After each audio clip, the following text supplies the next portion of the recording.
اعوذ باللہ من الشیطان الرجیم بسم اللہ الرحمن الرحیم یسألک اہل الکتاب ان تنزل علیہم کتاب من السماء۔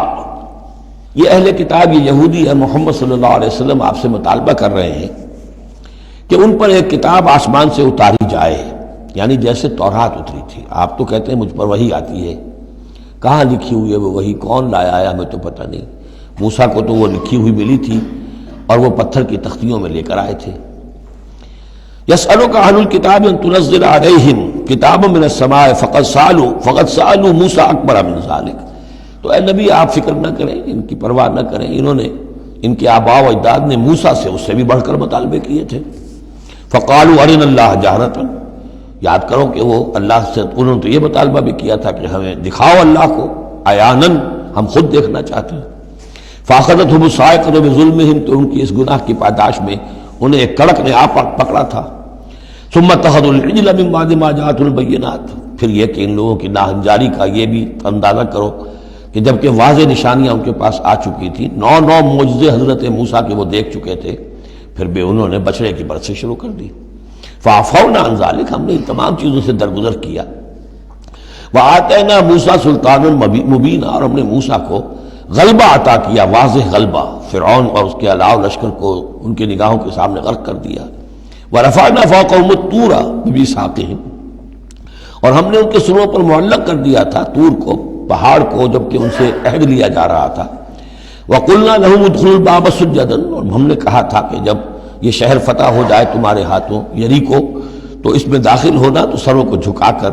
وقلنا لهم لا تعدوا في السبت، اور ہم نے ان سے یہ بھی کہا تھا کہ سبت کا، ہفتے کا جو قانون ہے اس میں حد سے تجاوز نہ کرو۔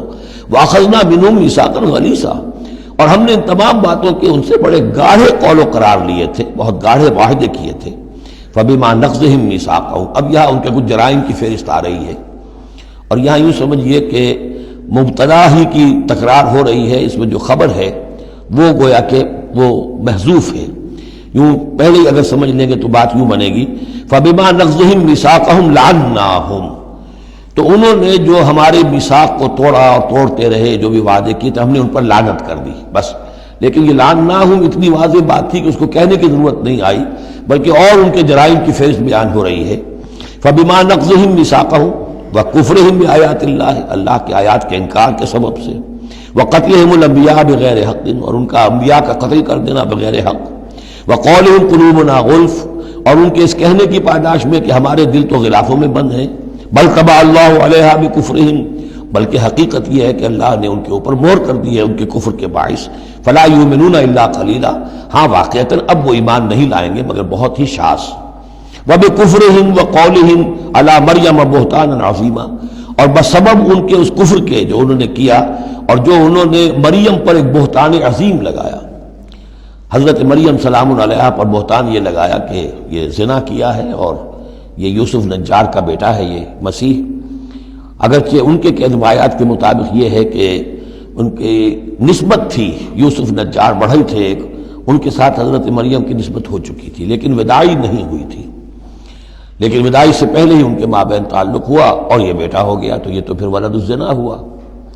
یہ تھی اتنی بڑی بات تھی جو وہ کہتے ہیں، اور اس کو باقاعدہ پکچرز بنا کے امریکہ میں چلاتے ہیں۔ سن آف مین، تم جسے سن آف گاڈ کہتے ہیں وہ سن آف مین ہے۔ اب سن آف مین جو ہے اس کو سمجھ لیجئے کہ اس کا مطلب کیا ہوا پھر، آؤٹ آف ویڈ لاک ہی تو آخر ہوا نا، اس کا جو پیدا ہوا اگر حضرت مسیح، تو وہ صحیح جائز ولادت سے تو نہ ہوا، اگر انسان کا بیٹا ہے۔ بہرحال اتنے بڑے بڑے بہتان لگائے۔ وَبِكُفْرِهِمْ وَقَوْلِهِمْ عَلَىٰ مَرْيَمَ بُهْتَانًا عَظِيمًا وَقَوْلِهِمْ إِنَّا قَتَلْنَا الْمَسِيحَ عِيسَى ابْنَ مَرْيَمَ رَسُولَ اللَّهِ، اور بسبب ان کے یہ کہنے کہ ہم نے قتل کیا مسیح کو، عیسیٰ ابن مریم کو، رسول اللہ، اللہ کے رسول کو۔ یہ رسول اللہ ان کا لفظ نہیں ہے، یہ اللہ کی طرف سے سائن آف ایکسکلیمیشن کے ساتھ۔ اچھا، ان کا دعویٰ یہ ہے کہ انہوں نے اللہ کے رسول کو قتل کیا، جبکہ رسول تو قتل ہو ہی نہیں سکتا۔ کتب اللہ لاغلبن انا ورسلی، یہ تو اللہ کا فیصلہ ہے، طے شدہ لکھا ہوا ہے کہ میں اور میرے رسول تو غالب آ کر رہیں گے۔ تو ان کی تو یہ جرأتیں ہیں کہ یہ سمجھتے ہیں کہ انہوں نے اللہ کے ایک رسول کو قتل کیا ہے۔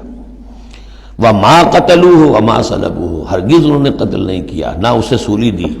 ولیکن شبہ لہم، بلکہ اس کی شبیہ بنا دی گئی ان کے لیے، صورت بنا دی گئی، مشابہت کر دی گئی اس کے ساتھ ان کے لیے کہ انہوں نے جس کو سمجھا ہے کہ وہ مسیح ہے، وہ مسیح نہیں تھا، وہ مسیح کی جگہ کوئی اور تھا، جو انجیل برنباس سے معلوم ہوتا ہے کہ جوڈاس اسکیریوٹ جو کہ حواریین میں سے ایک تھا، ویسے اس کی نیت اور تھی، بد نیتی نہیں تھی، وہ ایک لمبی بات ہو جائے گی، اس کا وقت دورہ قرآن میں نہیں ہے، نیت اس کی کچھ اور تھی، لیکن اس نے گرفتار کرایا تھا، اور اس گرفتاری کے پاداش میں پھر اللہ تعالیٰ نے اس کی شکل جو حضرت مسیح کی بنا دی، اور حضرت مسیح کی جگہ وہ پکڑا گیا اور سولی چڑھا۔ وما قتلوه وما صلبوه ولكن شبه لهم وان الذين اختلفوا فيه لفي شك منه، اور جو لوگ اس کے بارے میں اختلاف میں پڑے ہوئے ہیں وہ شکوک و شبہات میں ہیں، انہیں خود پتہ نہیں کہ ہوا کیا، کیسے ہوا۔ ما لهم به من علم، ان کے پاس اس کے ضمن میں کوئی علم نہیں ہے، الا اتباع الظن، سوائے اس کے کہ اٹکل پچو کے تیر چلاتے ہیں۔ وما قتلوه یقینا، یہ بات یقینی ہے کہ اسے قتل نہیں کیا گیا، وہ قتل نہیں ہوا، وہ صلیب نہیں دیا گیا علیہ الصلاۃ والسلام۔ بل رفع اللہ الیہ، بلکہ اللہ نے اسے اٹھا لیا اپنی طرف۔ وکان اللہ عزیزا حکیما، اور اللہ تعالیٰ زبردست ہے، کمال حکمت والا۔ اس کی تفصیل میں آپ کو پہلے بتا چکا ہوں کہ کیا شکل پیش آئی تھی اس باغ میں جہاں حضرت مسیح اپنے حواریین کے ساتھ روپوش تھے، جو کہ تفصیل انجیل برنباس میں ہے۔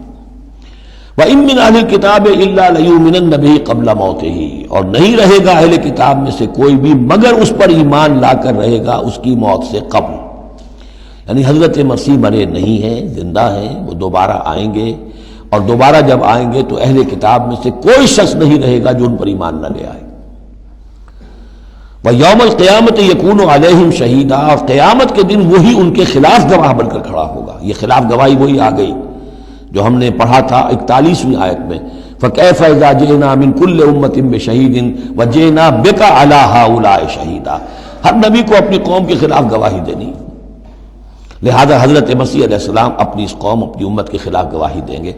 صدق اللہ العظیم۔